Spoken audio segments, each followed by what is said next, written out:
কিংকুবরা নামের একটি সাপ অমাবস্যার রাতে মণি নিয়ে খাবার সংগ্রহে বের হয়। যখন সে খাবার গ্রহণ করে তখন মণিটি জ্বলজ্বল করে জ্বলতে থাকে এবং এর আশেপাশে উজ্জ্বল আলো ছড়িয়ে পড়ে। তখন কেউ যদি এই মণিটিকে গোবর অথবা হাতে থাকা কোনো কাপড় দিয়ে ঢেকে দেয় তবে মণিটি আর আলো ছড়াতে পারে না, তখন অন্ধকারে সাপ দেখতে পায় না। সেই সুযোগে মণিটি সংগ্রহ করতে পারলে রাতারাতি ধনী হওয়াটা যেন কোনো ব্যাপারই নয়। হ্যালো বন্ধুরা, রহস্য বিচিত্রার আরও একটি নতুন ভিডিওতে স্বাগতম। বন্ধুরা, সাপ আমাদের সকলের কাছেই পরিচিত একটি সরীসৃপ প্রাণী।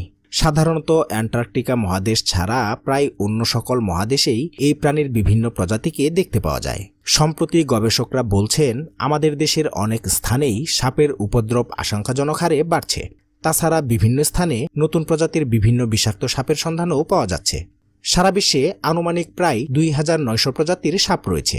এই সাপ নিয়ে আমাদের দেশসহ পৃথিবীর বিভিন্ন দেশেই অনেক নাটক, সিনেমা, গল্প ও বিভিন্ন ধরনের কল্পকথা প্রচলিত রয়েছে। আর এর ফলেই সাপ নিয়ে মানুষের মনে নানা রকম অদ্ভুত কিছু ভ্রান্ত ধারণার সৃষ্টি হয়েছে। সাপ বিষয়ক প্রচলিত এমনই কিছু ভ্রান্ত ধারণা নিয়ে আমাদের আজকের আয়োজন। চলুন বন্ধুরা, ভিডিওটি শুরু করা যাক। ভিডিওর শুরুতেই বহুল প্রচলিত কালনাগিনী নামক বিশেষ এক প্রকারের সাপকে ঘিরেই চলমান কিছু ভ্রান্ত ধারণা নিয়ে আলোচনা করা যাক।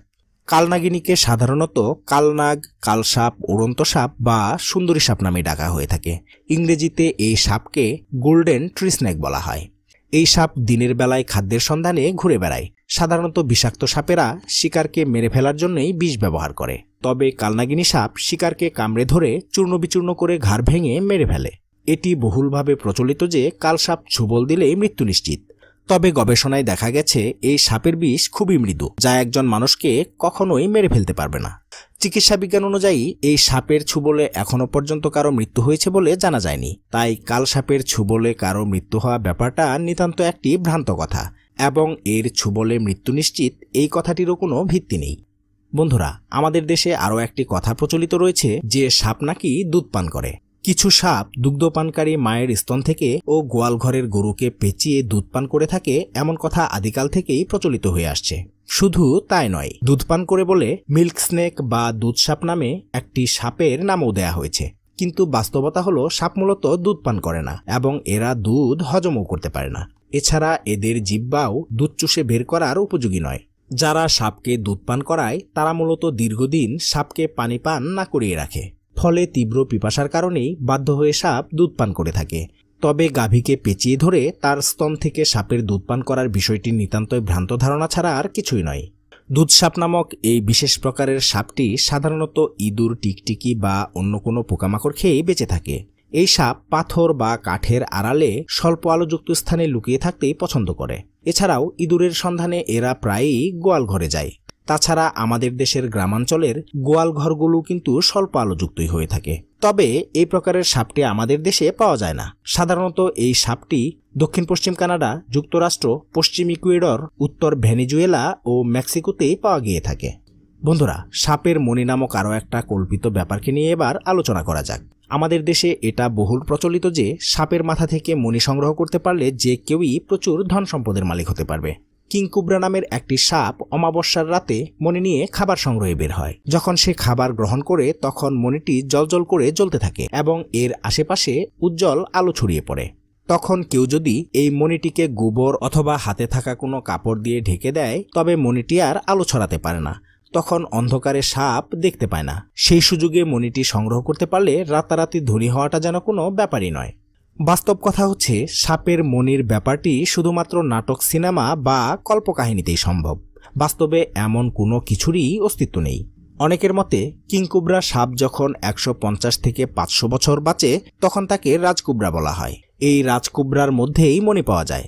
বাস্তবতা হচ্ছে কিংকুবরার গড় আয়ু মাত্র 17 থেকে 20 বছর, এর বেশি এরা কখনোই বাঁচতে পারে না। সুতরাং সাপের মাথায় মণি থাকার বিষয়টা একেবারেই ভ্রান্ত ও ভিত্তিহীন একটা ব্যাপার। বন্ধুরা, আমাদের দেশে সাপের ব্যাপারে আরও একটি বহুল প্রচলিত ভ্রান্ত বিশ্বাস হলো যে এটি নাকি খুবই প্রতিশোধপরায়ণ প্রাণী। কখনো সাপকে আঘাত করলে সেই আঘাতের জবাব নাকি সাপটি কোনো একদিন সুযোগ বুঝে দিবেই। আবার কুবরা সাপের পুরুষটাকে মেরে ফেললে স্ত্রী সাপ প্রতিশোধ নেয়। এমন কল্পকাহিনীর উপর ভিত্তি করে বাংলাদেশ ও ভারতে বহু সিনেমাও নির্মিত হয়েছে। কিন্তু প্রকৃত বাস্তবতা হলো সাপ খুবই ভীতু প্রাণী এবং এর মস্তিষ্ক খুবই ছোট। কোনো বিশেষ ঘটনাকে মনে রেখে পরে তার জবাব দেওয়ার মতো স্মৃতিশক্তি সেই ছোট্ট মস্তিষ্কে নেই। তাই সাপের প্রতিশোধ নেয়ার ব্যাপারটা শুধুই প্রচলিত একটি ভ্রান্ত ধারণা ছাড়া আর কিছুই নয়। বন্ধুরা, এবারে 2 মাথাওয়ালা সাপ বিষয়ক আরও একটি প্রচলিত ভ্রান্ত ধারণার দিকে দৃষ্টিপাত করা যাক। প্রায় দেখা যায় 2 মাথাওয়ালা সাপ দেখানোর কথা বলে সাপুরেরা সাধারণত দর্শকদের আকৃষ্ট করে থাকে। বাস্তবতা হচ্ছে লেজের স্থানে মাথা অথবা এক ঘাড়ে 2 মাথাওয়ালা সাপের কোনো অস্তিত্ব নেই। তবে রেড স্যান্ড বোয়া নামের বিশেষ এক প্রকারের সাপের লেজের দিকটাও মাথার মতোই দেখায়, আর এটি ব্যবহার করে সাপটি আত্মরক্ষার জন্য শিকারীকে ধোঁকাও দিতে পারে। শিকারী যদি লেজকে মাথা মনে করে ধরতে যায় তবে অপর পাশের আসল মাথা দিয়ে ছুবল দেবে। তবে সাপটি কিন্তু বিষাক্ত নয়। লেজের দিকে মাথা না থাকলেও 2 মাথাযুক্ত মানব শিশুর মতো পাশাপাশি লাগানো 2টি মাথাওয়ালা সাপের জন্ম কিন্তু হতেই পারে। তাই বলে 2 মাথাওয়ালা সাপ বলতে সাপের বিশেষ কোনো প্রজাতি পৃথিবীতে নেই। বন্ধুরা, বিনবাসীর সুরে সাপ নাচে এমন একটি ভ্রান্ত ধারণা প্রাচীনকাল থেকেই প্রচলিত আছে। এক সময় সাপ খেলার বহুল প্রচলন ছিল। সাপুরেরা বাঁশি বাজিয়ে সাপের নাচ দেখাতো। এক্ষেত্রে সাপ মূলত বাঁশি, সাপুরের গতিবিধি ও মাটিতে তৈরিকৃত কম্পনের জন্যই এদিক ওদিক দোল দিত। সাপ কানে শোনে না, সে জিহ্বার সাহায্যে শ্রবণের কাজটি করে থাকে। তাই বাঁশির সুরে দূর থেকে সাপ চলে আসার বা তালে তালে সাপ নাচার ব্যাপারটিও একেবারে অবাস্তব। আর প্রায় দেখা যায় কার্বলিক অ্যাসিড সাপ তাড়ায় এমন একটি ধারণা প্রচলিত রয়েছে। কিন্তু প্রকৃতপক্ষে কার্বলিক অ্যাসিড দিয়ে সাপ তাড়ানোর ব্যাপারটাও একটা প্রচলিত ভ্রান্ত ধারণা ছাড়া আর কিছুই নয়, কারণ সাপের উপর কার্বলিক অ্যাসিডের কোনো প্রভাব নেই। তবে সাপ একটা বিষাক্ত প্রাণী। এমন কিছু বিষধর সাপ রয়েছে যার ছুবল মানুষের প্রাণের জন্য অত্যন্ত বিপজ্জনক। তাই আমাদের সকলেরই এই প্রাণীটি থেকে সাবধানে থাকা উচিত। আর দুর্ঘটনাক্রমে যদি কেউ সাপের ছুবলে আক্রান্ত হয়েই পড়ে তবে ওঝা বা বৈদ্যের কাছে গিয়ে সময় নষ্ট না করে অতি দ্রুত হাসপাতালে গিয়ে উপযুক্ত চিকিৎসা নেওয়া উচিত। তো বন্ধুরা, আজকের ভিডিওটি এই পর্যন্তই। ভিডিওটি আপনাদের কাছে কেমন লাগলো তা কমেন্টে লিখে জানাতে ভুলবেন না।